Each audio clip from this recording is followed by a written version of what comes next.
How to verify Google My Business without video.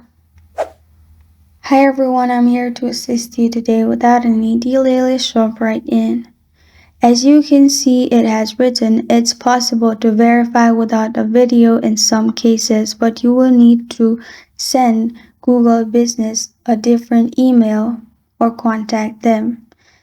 In another website, as you can see of Google Help, verify your business with a video recording, and it will give you all the answers how you can do that. But to verify without a video, as you can see, you can add a street name number on the building of the video, or you can also add equipments like branded vehicle, marketing materials, business registration, and invoices to avoid adding video.